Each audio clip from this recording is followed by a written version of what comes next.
आपके पुरखे इस वक्त क्या कर रहे थे जब शहीद आजम भगत सिंह वंदे मातरम लगा रहे थे, शहीद सुखदेव वंदे मातरम लगा रहे थे, शहीद राजगुरु वंदे मातरम का नारा लगा रहे थे, शहीद खुदीराम बोस वंदे मातरम का नारा लगा रहे थे, उस वक्त आप क्या कर रहे थे? क्या कर रहे थे आप? वंदे मातरम का नारा लगाकर लोग जेल गए, लाठियां पड़ी उनको। मैं आपके माध्यम से इस सरकार से पूछना चाहता हूं, आरएसएस के 4 लोगों का नाम बताओ जो वंदे मातरम नारा लगा के जेल गए, उनका नाम बताओ। आप 4 लोगों का नाम बताओ, आप अपने 4 पुरखों का नाम आप बताओ। आप नहीं बता सकते क्योंकि आजादी के आंदोलन में आपका कोई इतिहास नहीं, आजादी के आंदोलन में आपका कोई इतिहास नहीं, यही आपकी कुंठा है। तो इसलिए कभी आप कहते हो सरदार वल्लभ भाई पटेल आपके हैं। अरे भैया, सरदार वल्लभ भाई पटेल ने आरएसएस के ऊपर बैन लगाया था, यह रिकॉर्डेड हिस्ट्री है। और जब 18 महीने जेल में रखा गया आरएसएस के लोगों को राष्ट्रपिता महात्मा गांधी की हत्या के अपराध में, जब उनको छोड़ा गया, बैन हटाया गया, तो उसमें शर्त लगाई कि आप राष्ट्रीय ध्वज को मानेंगे, यानी कि आप तिरंगे झंडे को भी नहीं मानते थे। आपने 52 साल तक हिंदुस्तान का तिरंगा झंडा आरएसएस के मुख्यालय पे नहीं फहराया सर, नहीं फहराया। और 3 लोगों ने आरएसएस के मुख्यालय पर जब ये झंडा फहराया, उन तीनों के नाम मैं पढ़ रहा हूं, विजय, उन्मत, दिलीप, इन तीनों लोगों के खिलाफ आरएसएस ने एफआईआर दर्ज कराई। किस अपराध में? कि हमारे दफ्तर में तिरंगा क्यों फहरा दिया। और कितने साल तक मुकदमा लड़े? 13 साल तक मुकदमा लड़े। यह है आपकी असलियत। आप तिरंगे का विरोध करते हैं, भारत के राष्ट्रीय ध्वज का विरोध करते हैं। जो लोग तिरंगे और राष्ट्रीय ध्वज का विरोध कर सकते हैं, वो भारत माता के सच्चे सपूत नहीं है, वो नहीं है हमारे निगाह में। और मैं आपको बताता हूं सर, ये है 28 दिसंबर 1949 का ऑर्गेनाइजर पत्र। इसको भी रखूंगा क्योंकि आज गृह मंत्री जी और लीडर ऑफ द हाउस दोनों कह के गए, रिकॉर्ड पे सारी चीजें आनी चाहिए, इसको रिकॉर्ड पे रखना चाहिए। इतिहास देश को पता चलना चाहिए, किन लोगों ने देश के साथ गद्दारी की, किन लोगों ने तिरंगे का विरोध किया, किन लोगों ने राष्ट्रगान का विरोध किया। आपको ये पढ़ के सुनाना चाहता हूं, ये ऑर्गेनाइजर है, क्या लिख रहा है? What is the moral sanction behind government's choice of Jan Gana Man, except that it can be made an item of entertainment. आप राष्ट्रगान का विरोध कर रहे हैं, आप भारत के राष्ट्रगान का विरोध कर रहे हैं। आपके मुख्य पत्र में भारत के राष्ट्रगान का विरोध लिखा गया है। इसके लिए भारत के प्रधानमंत्री को और पूरी की पूरी भारतीय जनता पार्टी को, जो अपने आप को आरएसएस को अपना आदर्श मानती है, पूरे देश से माफी मांगनी चाहिए। ये रिकॉर्ड पे लाऊंगा सर, इसको रख लीजिएगा, ये रिकॉर्ड पे रखा जाए। मान्यवर, फिर से बोल दे रहा हूं, 28 दिसंबर 1949 ऑर्गेनाइजर अखबार, जो आरएसएस का मुख्य पत्र है, और इस आरएसएस के मुख्य पत्र में फिर से लिख दे रहा हूं, फिर से पढ़ दे रहा हूं क्या लिखा हुआ है। What is the moral sanction behind government's choice of Jan Gana Man? Unnecessary it will get provoked. It can be made an item of entertainment. Please continue. ये लिखा Sanjay ji, unnecessarily provoke. Continue. अच्छा सर, मैं आपसे ये कहना चाहता हूं कि आपने तिरंगे का विरोध किया, राष्ट्रगान का विरोध किया, वंदे मातरम आपने लगाया नहीं कभी।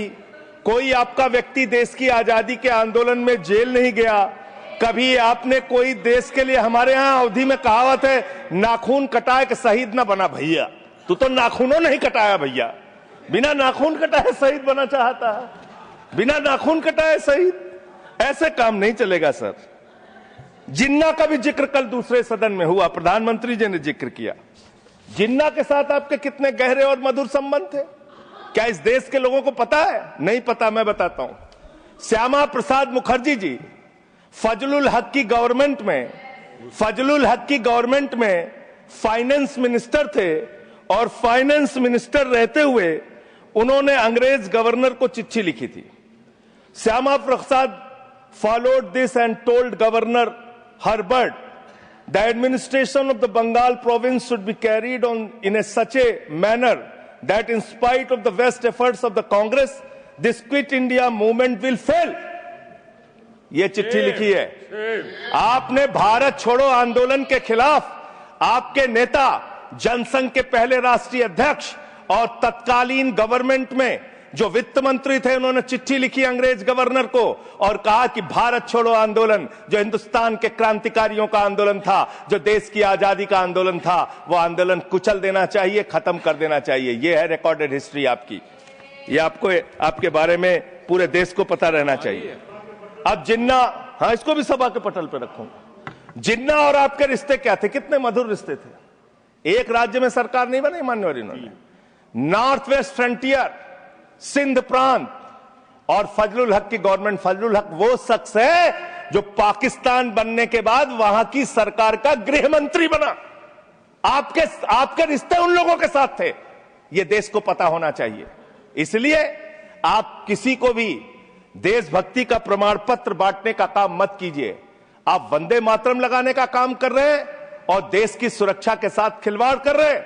आप भारत की सेना को 4 साल के अग्निवीर पे लेके आ गए, जो हिंदुस्तान की सीमा की सुरक्षा करने वाले हैं, जो वंदे मातरम का नारा लगाते हैं हमारे जवान, हमारे सैनिक, जो -50 डिग्री टेम्परेचर में सियाचिन में और +50 डिग्री टेम्परेचर में जैसलमेर में भारत की सीमाओं की रक्षा करते हैं, इस मातृभूमि की रक्षा करते हैं। उनके पीठ में छुरा मारने का काम आपने किया, उनकी नौकरी 4 साल की कर दी अग्निवीर की। आपको मातृभूमि से प्यार है, आप देशभक्ति की बात करेंगे, आप देशभक्ति की बात कर रहे हैं। अरे मैंने साइकिल चोर सुना था, लॉकेट चोर सुना था, स्कूटर चोर सुना था, मैंने सुना था तमाम तरह के चोर होते हैं। आप लोग तो वोट चोर निकल गए हिंदुस्तान के अंदर। वोट चोर, 3 करोड़ वोट उत्तर प्रदेश में 3 करोड़ वोट की चोरी करने जा रहे हैं। कल की मीटिंग में पता चला 17.5% वोट उत्तर प्रदेश में काटे जाएंगे। आप ये कर रहे हैं, ऐसे लोकतंत्र को मजबूत करेंगे? ऐसे आप मातृभूमि की सेवा करेंगे? ऐसे आप मातृभूमि की वंदना करेंगे? मान्यवर, मैं आप लोगों से सिर्फ इतना कहना चाहता हूं मान्यवर आपके माध्यम से कि हमने फिल्मों में सीन देखी है, डाकू लोग आते हैं, जय भवानी जय भवानी जय भवानी कह के, और वो गांव का गांव लूट के चले जाते हैं। जय भवानी कह के गांव का गांव लूट के चले जाते हैं। हम इस देश के अंदर किसी भी सरकार को वंदे मातरम और भारत माता की जय लगाकर देश को लूटने की इजाजत नहीं देंगे। वंदे मातरम लगाएंगे, भारत माता की जय लगाएंगे, जय हिंद भी कहेंगे, राष्ट्रगान भी कहेंगे, वंदे मातरम भी गाएंगे, लेकिन देश के साथ गद्दारी और धोखेबाजी नहीं करने देंगे। आपको नहीं करने देंगे। ये देशभक्ति के नारे हैं।